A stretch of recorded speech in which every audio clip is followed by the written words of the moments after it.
All right. So welcome, everyone. Thanks so much for joining us for today's BeWell education session. The topic today is campus outdoors, also known as resources for faculty and staff to enjoy outdoor adventures. Just a couple of things. We've got Rob Stein, first and foremost. He's going to be our guest speaker today. He is coordinating the campus outdoors for campus. That's his area. So he knows all about it, and we're excited to hear about all the information that you have to share with us today about the resources, equipment, all that good stuff. Thanks so much for being here.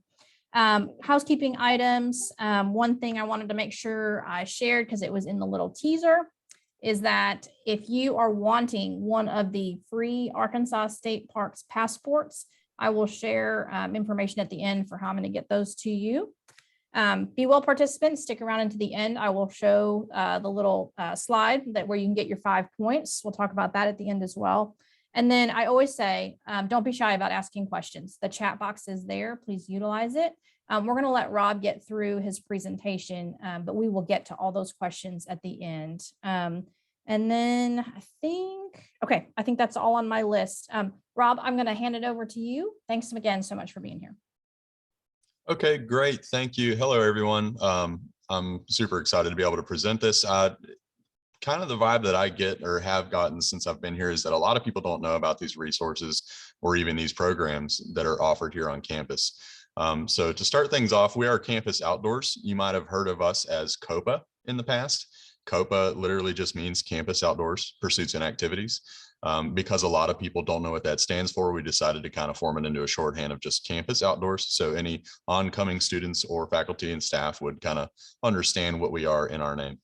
So I like to think of us as broken into 4 different pieces.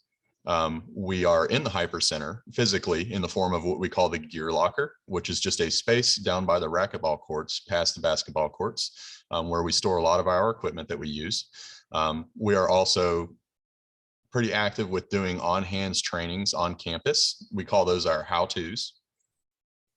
We also have a facility at the south end of campus next to Dave Ward called the UCA Challenge Course, which is essentially just a large ropes course and low elements facility that we had built back in 2019. And then we also have our remote guided adventures events program. We just call that the Guided Adventures. So kind of to get it started. Our gear locker, it's kind of how we first started, was just purchasing equipment and offering it to campus to be used. It is completely free as long as you have your active Hyper membership. You can come check it out. Typically the checkout period for the gear is about a week. Now, if you have a special need, if you're trying to go somewhere across the country or something like that, we can of course adjust that. Basically, we just come to an agreement about when it's due back and you bring it back. While you have the gear, you're responsible for it. But we do offer all the equipment that you need for just basic camping, backpacking, paddling sports, to include canoeing, kayaking, and paddleboarding, and also cycling, of course. Most of the students on campus use our cycling resources as they need transportation. The gear locker is open Monday, Tuesday, Thursday, and Friday from 12 to 6 during normal semester hours. During the summer, it is 1 to 5. Like I said, all the equipment is free to use with a Hyper membership. And if you have any questions, you can just email me directly. With that gear locker, we decided at one point, actually I did not, but you may know Anthony Filipino, who used to be over this program, thought that it would be appropriate to also offer trainings on how to use this equipment, which we feel is really a good idea, especially with some of our paddling sports. If you did not know, Arkansas has a plethora of rivers and mountains and mountain bike trails and awesome resources that are easily accessible and within reach, within a couple hours drive sometimes, that are really spectacular. So we want people to kind of know how to use this gear if they've never done it before, so that they can kind of get started, or maybe just kind of touch base if it's been a while since they've done it. So we offer clinics in how to fix equipment like your bicycle. We offer how to mountain bike. We'll go out to a pump track here this fall to learn how to do different mountain bike techniques, things to watch out for, just to kind of get you started. We offer how to paddle or how to canoe, kayak, and stand-up paddleboard. We literally do that in our pool here in the Hyper Center. It's a nice controlled environment. It's a good place to get in.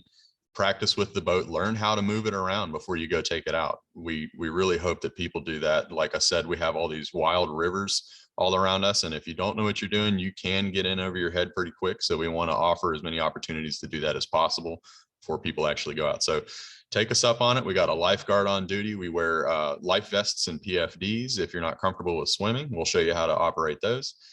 We show you what to do when things go wrong, how to get back on the boat, how to get the water out of the canoes, things like that. We even have relay races where we will paddle down as teams to the end of the pool, flip over on purpose, and try to haul our boat full of water all the way back to the other side of the pool by swimming it. Pretty fun, but it's, like I said, skills that you need to know to get out there and get started.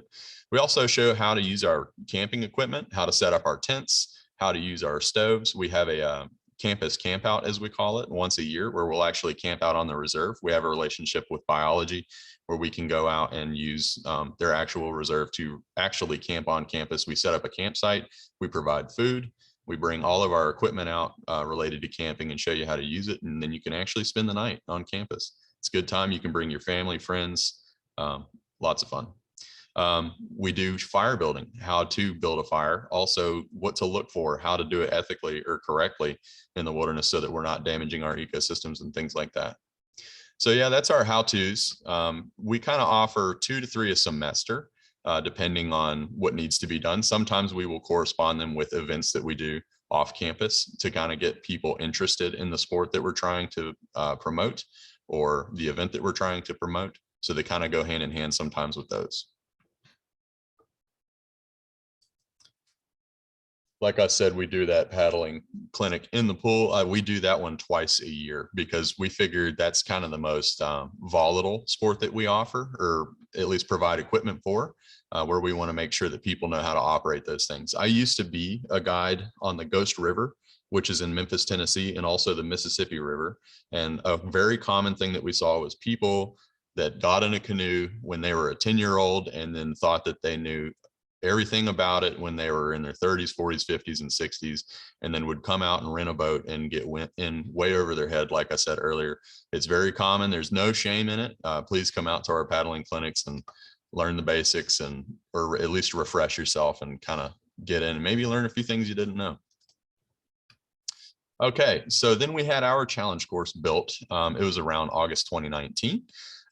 If you do not know what a challenge course is, think of it as like an American Ninja Warrior structure, but kind of aimed to be like a problem solving activity, or kind of like an escape room theme where you're in there with the group trying to figure out how to get through these different obstacles.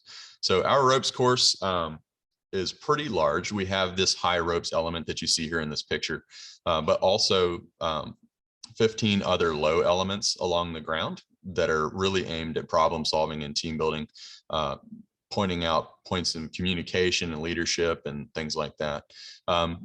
This is a great facility that can be really aimed at any kind of event that you're trying to do. So it's mainly through reservation only. And it's great for orientations. If you have groups of either staff that are going to work for you, student staff or student groups, it's good for orientations with your organizations, staff retreats amongst your other professional staff. If you have camps throughout the summer, it's a great opportunity to get out and change it up throughout the weeks. And of course, people use it off campus for parties all the time. Sometimes we have some corporate groups come out to do staff retreats or out of office days. And so it's a great utility for that. We can aim it at team building, leadership development, like I mentioned earlier. We would like to hopefully expand into using it for counseling and expansion of the comfort zone. And of course, mainly just recreation. There's going to be an element of recreation in any event that happens out there. So it's a good time. It's an awesome way to kind of break it up. Some teams on campus like to use it as sort of like a cross training for their teams or their teamwork or communication.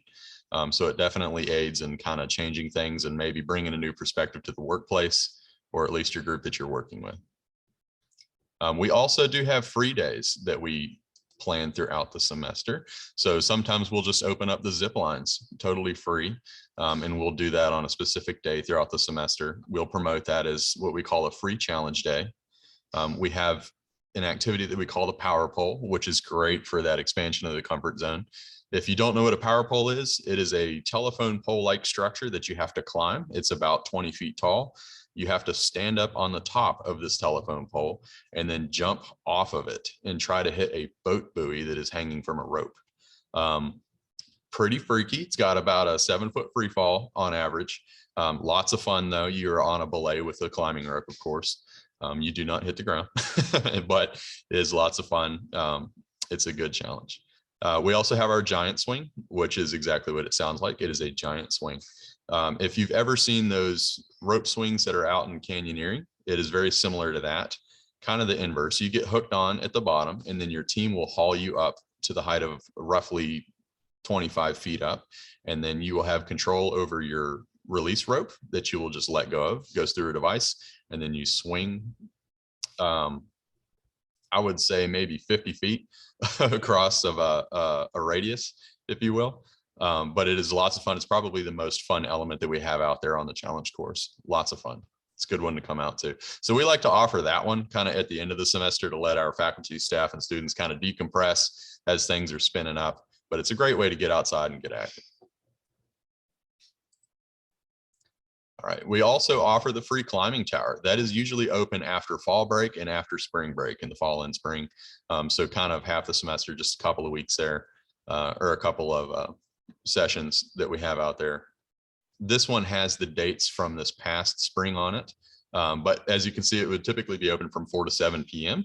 It's free. The climbing tower is located on the challenge course, so you do actually have to come to the challenge course to do it. It is not in the middle of campus. So it is, if you do not know where the challenge course is, if you know where the sand volleyball courts are or where the nature reserve is on campus, it is right next to there. There is a gravel parking lot next to the nature reserve, and you can access the challenge course from there. So that climbing tower is, like I said, totally free. We use a dynamic belay, top rope style, so there is no lead climbing on our tower. It's very introductory. You can hit all the different color holds and make it really easy, or you can actually pick a route and take a challenge to see how hard you can actually climb.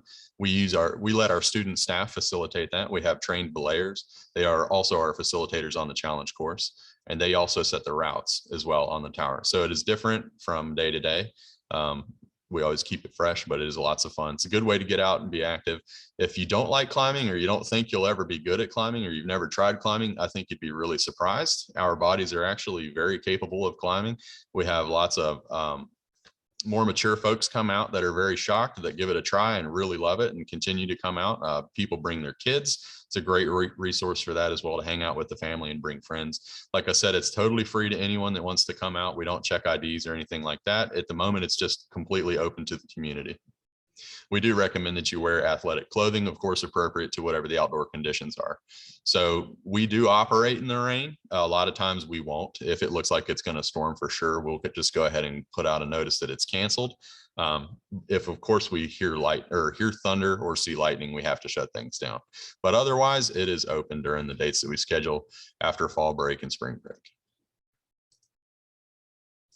So this brings us into one of the final pieces of our program, the guided adventures. So these are remote events that we will schedule throughout the year, and we try to hit all of the sports that we can think of kind of within that lifestyle sports or outdoor adventure sports kind of category, if you will.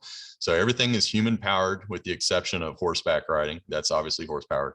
But we would like to go whitewater rafting, skydiving, mountain biking, rock climbing. We do different types of day hikes where we will climb either a small mountain like Pinnacle Mountain or Rattlesnake Ridge, or we'll go down in a canyon hike to see some waterfalls. So we kind of do a flip flop. We'll typically schedule a summit hike in the fall and then a canyon hike in the spring so that we can get lots of rain flow to see those waterfalls. Also, those day trips are free. We offer those completely free.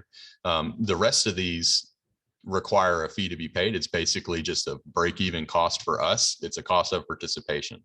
All of these trips are all-inclusive, meaning transportation, food, equipment, even some guidance and assistance from student staff and myself. We will be out there. We plan these events. Like I said, we come up with an itinerary. We meet beforehand, make sure everybody's on board and understand what's going to happen and what they're going to do. And then we go out and participate in one of these sports. We are planning to also try to do skiing and snowboarding again this winter. We're going to aim to go to Snowshoe, West Virginia, which is a nice spot that we have not gone with UCA yet, but we would like to give it a shot. And here is kind of a rough idea of what we're going to do next spring. So we're going to aim to try to do caving. It really is dependent on whether or not Blanchard Springs is going to allow people into the caves. At the moment, a lot of caves and established caves in Arkansas are closed due to a white nose syndrome that bats are suffering from. So they're trying to mitigate how many bats get this disease by limiting how many people go into caves. So it's pretty dependent on that. However, we would like to give it a shot. February, kind of midwinter, late winter is a great time to go caving. If it's really cold and crappy outside, it's going to be nice in the cave. Kind of stays the same year round. Like I said, we're going to aim to do a canyon hike or some kind of waterfall hike in the spring. That will be free. It says Clarksville, Arkansas there, but it will most likely be near Pettigene State Park. Spring break backpacking. We figured that the larger breaks in the spring and fall semester are good opportunities to do some long-term backpacking. So we may go to the Buffalo National River. Like I said, this is a projected spring plan, so it may change a little bit. We'll offer a free canoeing and kayaking trip just for a day out to the Little Maumelle River, which is very close by. It's an awesome resource. If you have not gone out there, I definitely recommend trying it. Memorial Day weekend whitewater rafting trip on the Chatuga River. If you're not familiar, it is a class 5 river. It's a wild and scenic river, protected. There are only 2 guide companies that are allowed to operate out there, and it's a pretty spectacular thing to do. If we can get booked in advance, it fills up pretty quick, but it is an amazing place. If you're familiar with the movie Deliverance, that is where Deliverance was shot, and they actually do have rednecks that play the banjo as you go down the river. Lots of fun. We are getting with Dr. Kay McKenzie to hopefully provide scuba training at some point, maybe this fall and spring, so that we can then go on a scuba diving trip down to the coast. We're planning on going to Ponce de Leon Spring State Park, which I believe is in Florida, and then maybe do an open water dive out in the Gulf after that as an addition. So that's kind of our plan, or rough plan, for our guided adventures program coming up this academic year. And that is all I have. That was awesome. We do have a few questions in the chat, Rob. I'll read those out. Okay. Pop here.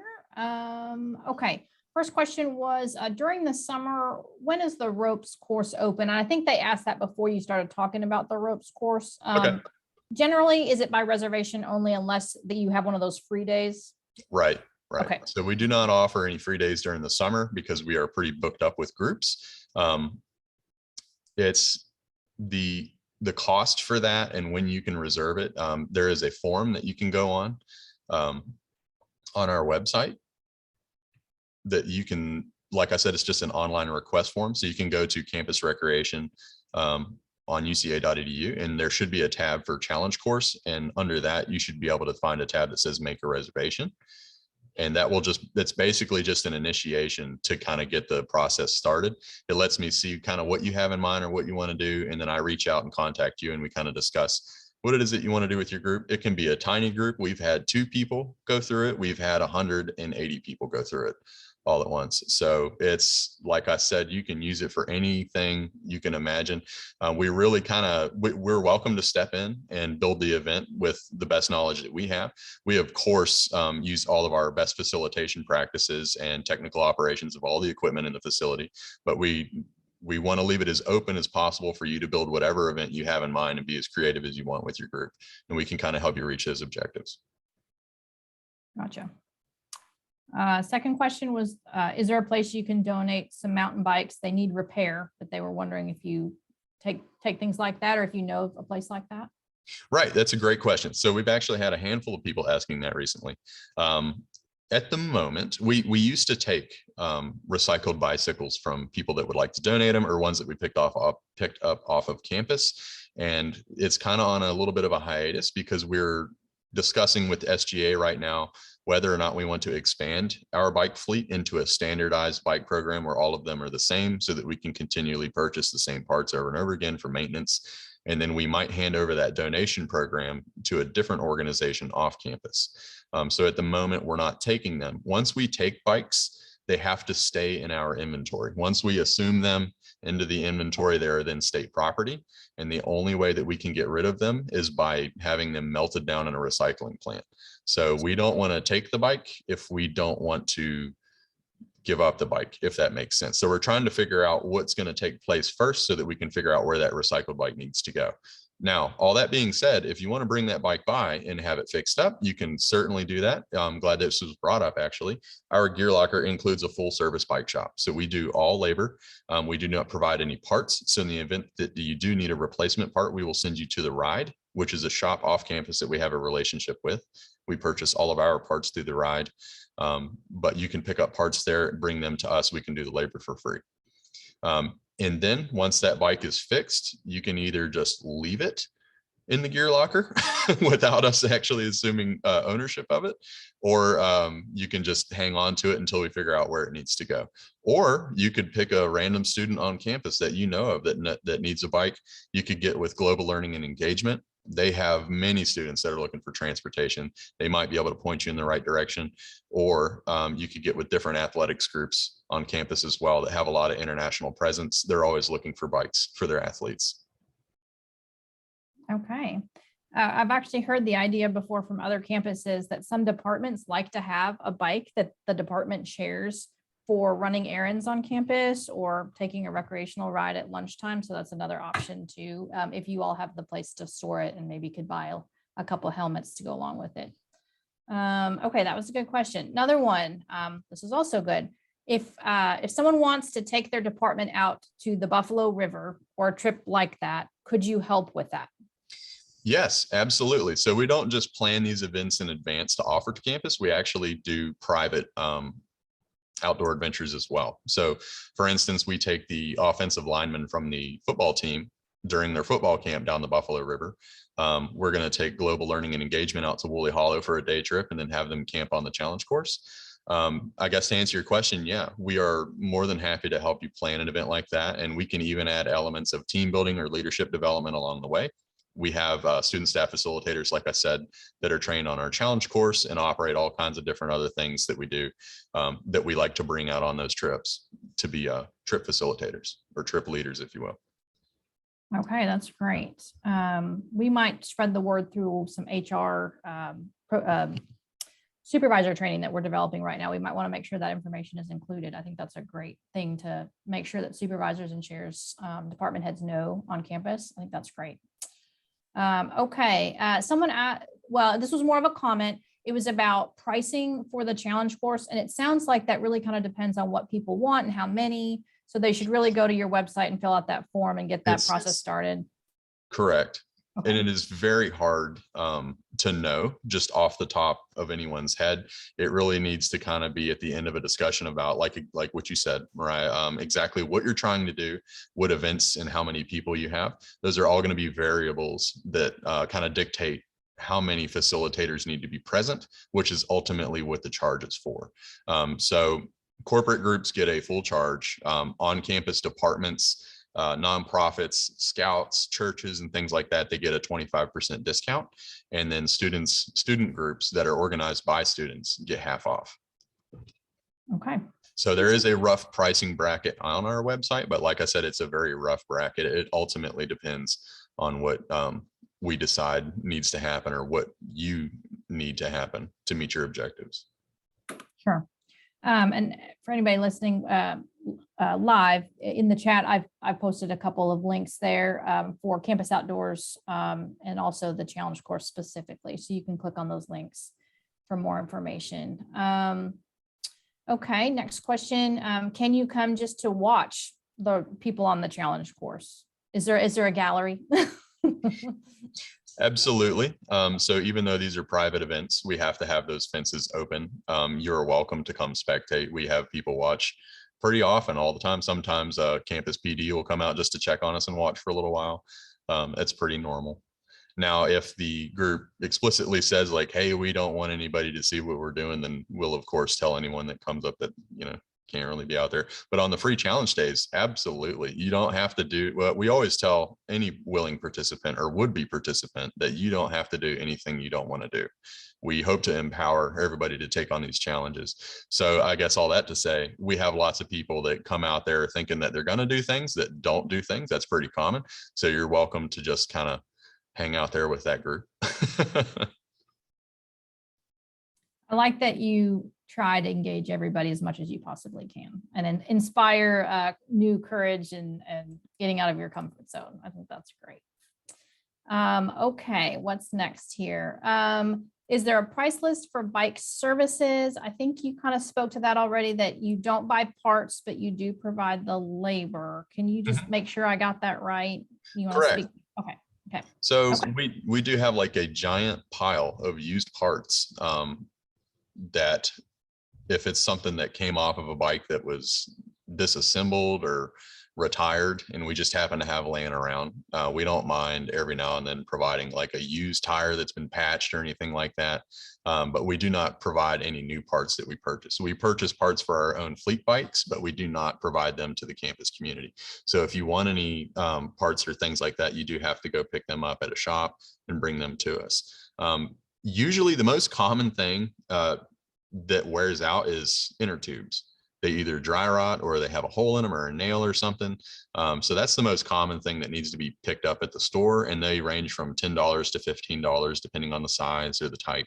And we can, of course, tell you what size and type you need and send you in the right direction. But for the most part, we can get your bike working as long as it's assembled and it's all there. We can put it together or put it back into the shape that it needs to be and get it operating like it should without purchasing parts. That's great. That's great. There's really no excuse. If you want to use that old bike in the garage, Rob can hook you up. Do it. Yeah. Okay. This next question, I actually have the same one. You touched on it just briefly, but are all trips, and I would think those are like those guided excursions that you spoke about. I think that's what they're referring to. Are all the trips open to like family, kids, like what age range? So, yep, they are open to everyone. We're fine with bringing families and kids out. Typically for our pre-planned events that we offer throughout the semester, we say that the priority is for students, faculty, and staff. But a lot of times we'll have space toward the end of the registration period and we'll kind of put it out to anybody that was asking. And yeah, we've taken groups with families out before and we're totally open to that. And we love it. We actually like the mix. These trips are focused on these natural spaces and these outdoor adventure sports. And I think that's what a lot of people have in mind when they go to do these things. What's really happening is people are engaging with each other. These students that kind of live in these bubbles are getting to hear other perspectives and be around other people, and not just in a superficial sense, but actually have to rely on them to get to the end of whatever the task is, whether it be setting up camp that day, getting from point to point through a river or a trail, or having them actually hold their life in their hands on a climbing route. So this is a really good opportunity for people to kind of blend and have those on-campus groups meet with people off campus and kids and older folks and younger folks. And it's really a great opportunity for that. So we absolutely harbor that. We want that to happen. I love that. Does anybody else have any questions? I think I've gotten to all the questions that I saw in the chat. Give just a second. All right. Oh, here we go. Here we go. Oh, no, I think. Okay. So, sorry. They want to clarify how much of the bike services, the repairs are free. Correct. But you have to buy the parts. Correct. Yeah. Okay. Yep. Okay. They got it.